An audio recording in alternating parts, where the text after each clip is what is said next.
জাতিসংঘে ইরানের স্থায়ী মিশন সতর্ক করে জানিয়েছে যে লেবাননে একটি পূর্ণমাত্রার ইসরায়েলি হামলা একটি ধ্বংসাত্মক যুদ্ধের সূত্রপাত করবে এবং সেই যুদ্ধে সর্বস্তরের সমস্ত প্রতিরোধ ফ্রন্টগুলোর একযোগে অংশগ্রহণ দেখা যাবে।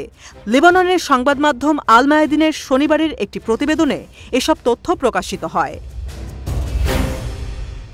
শুক্রবার ইরানের জাতিসংঘ মিশন সামাজিক যোগাযোগ মাধ্যম এক্সকে জানিয়েছে, যদিও ইরান ইসরায়েলের লেবাননে আক্রমণ করার ইচ্ছাকে জায়নবাদী সরকারের প্রচারণা ও মনস্তাত্ত্বিক যুদ্ধ বলে মনে করে, তবুও এটি যদি পূর্ণমাত্রায় সামরিক আগ্রাসন শুরু করে তাহলে একটি প্রলয়ঙ্করী যুদ্ধ শুরু হবে, আর এজন্য সমস্ত প্রতিরোধ ফ্রন্টের অংশগ্রহণ সহ যুদ্ধের সকল বিকল্প ব্যবস্থা প্রস্তুত থাকবে। গেল 18 জুন ইসরায়েলি অকুপেশন ফোর্সেস আইওএফ বলেছিল যে ইসরায়েল লেবাননে আক্রমণের জন্য অভিযানের পরিকল্পনা অনুমোদন করেছে। ইসরায়েলের পররাষ্ট্রমন্ত্রী ইসরায়েল কাটস পরে বলেছিলেন যে ইসরায়েল হিজবুল্লাহ এবং লেবাননের প্রতি তার দৃষ্টিভঙ্গি পরিবর্তনের দ্বারপ্রান্তে ছিল। পরবর্তীতে তারা একটি আক্রমণের পরামর্শ দেয় যা হিজবুল্লাহ এবং লেবাননকে মারাত্মকভাবে প্রভাবিত করে। হিজবুল্লাহর secretary general Sayyed Hassan Nasrallah 19 June আসন্ন সংঘাতের সম্ভাবনার কথা বিবেচনা করে বলেছিলেন যে সংঘাত বাড়লে আল জলিল আক্রমণ করার সম্ভাবনা একদমই অনিবার্য একটি ব্যাপার।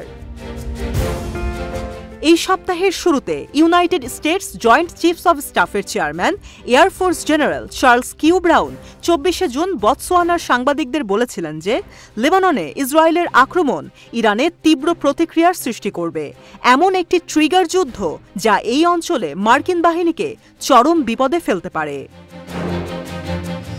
ব্রাউন জোর দিয়ে বলেছিলেন যে লেবাননে হিজবুল্লাহর সাথে বৃহত্তর যুদ্ধের বিরুদ্ধে মার্কিন যুক্তরাষ্ট্র সম্ভবত ইসরায়েলকে সাহায্য করতে পারবে না, যেমনটি হয়েছিল এপ্রিলে। তিনি প্রতিরোধের স্বল্প পরিসরের যুদ্ধাস্ত্রের শক্তির দিকেও ইঙ্গিত করেছেন।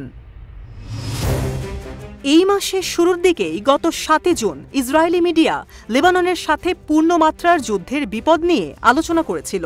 তারা জোর দিয়ে বলেছিল যে এই যুদ্ধ ইসরায়েলকে অতল গহ্বরে ঠেলে দেবে, বিশেষ করে আন্তর্জাতিক অনুমোদন না পাওয়া এবং একটি ক্লান্ত বিধ্বস্ত সেনাবাহিনীর কারণেই তারা এই মহাবিপর্যয়ের সম্মুখীন হবে।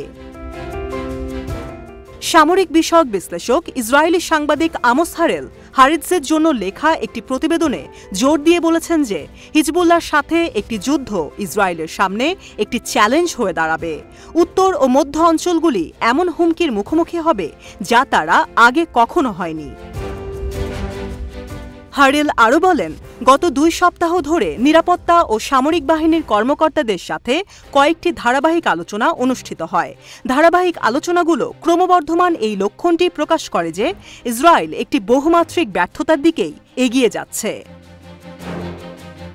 ইসরায়েলি সাংবাদিক আমোস জোর দিয়ে বলেন যে ইসরায়েল এই মুহূর্তে সবগুলো প্রতিরোধ বাহিনীর দ্বারা আষ্টে পৃষ্ঠে আটকে রয়েছে, আর তার মধ্যে রয়েছে শক্তিশালী প্রতিরোধ গোষ্ঠী হিজবুল্লাহ।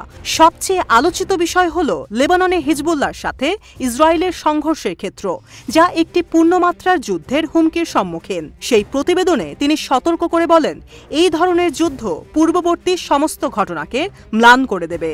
তিনি জোর দিয়ে বলেন, যা কিছু আগে ঘটেছিল তা তুলনামূলকভাবে ফ্যাকাশে হয়ে যাবে।